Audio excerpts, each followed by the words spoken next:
Hi everyone. Welcome to Justin and I's project on the optimization of high temperature rheometry for thixocasting applications. Before we get started, we'd like to give a special thanks to Anton Parr for sponsoring the project, our faculty advisor, Professor Reiner Hebert, for guiding us through it, and our industry advisor, Daniela, for all the help she's given us.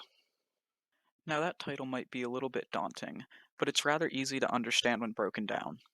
First off, rheology is the study of viscosity, and viscosity is just a measurement on a material's resistance to flow.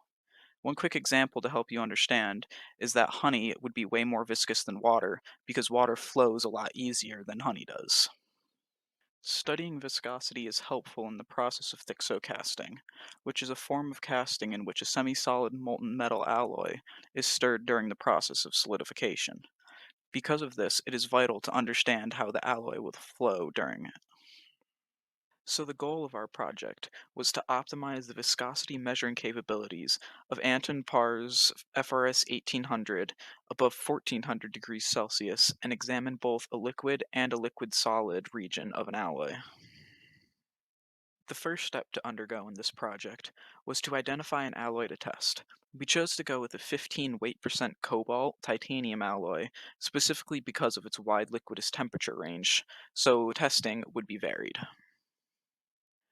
Next was to choose a cup and bob to use for testing. Anton Par has two types of pre-made crucibles, one made of alumina and one made of carbon. However, because titanium was selected in the alloy, this task would become much more difficult.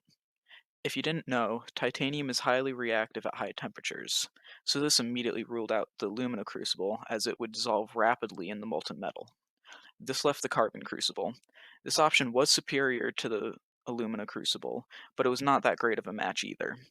Therefore, a yttria coating was selected to be tested alongside the pure carbon crucible to see if that could improve the capabilities of the machine. The last step was to perform the tests and examine the results to see the effects that our input parameters had. We planned on running multiple tests, each at three different temperatures, those temperatures being 1300 degrees Celsius, 14. During testing for the pure graphite crucible, we began by just running a test with no sample inside to have a frame of reference. During this test, we found that reducing the gas flow improved the crucible longevity. Then, it was tested with the sample. The crucible performed well, but as you can see in the leftmost image, the alloy reacted with the inside of the crucible to form some titanium carbide. This was expected though, which is why a yttria coating was also subjected to testing. To save on limited graphite crucibles and expensive yttria powder, the initial testing was performed on smaller crucibles. First, the yttria powder was mixed with water to form a slurry, and then brushed on the inside of the crucible. Next, they were baked at 400 degrees Celsius to dry. Then, a sample of titanium was placed inside, and they were put in a furnace at 1000 degrees Celsius with a controlled atmosphere.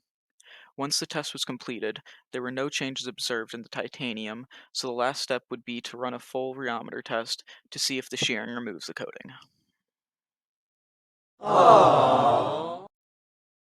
Even before COVID-19, there were some issues that arose during the project. A couple of weeks before the outbreak, an alignment issue was discovered during routine maintenance. So before any testing could resume, it needed to be fixed so that the machine wouldn't be damaged. So with testing no longer being an option, the project was taken in a different route. Instead of using data from our tests, we utilized data from a Solec paper in which a steel alloy was tested. Using this mock data, we would carry on with the project. In our research, we came across two viscosity models which are a function of shear rate, the first being the Karu-Yasuda model and the other being the power law cutoff model. For both of these models, the mock data points for each temperature were plotted in MATLAB, and then the parameters for each model were obtained using the curve fitting extensions for the different temperatures. Now, since each temperature has different parameters, a plot as shown can be compiled.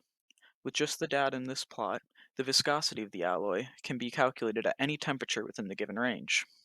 This allows for thixocasting simulations to be run to help predict the outcome of the process or find flaws in the design without having to physically construct the whole thing. And if you made it to this point of the video, thank you so much and have a great rest of your day.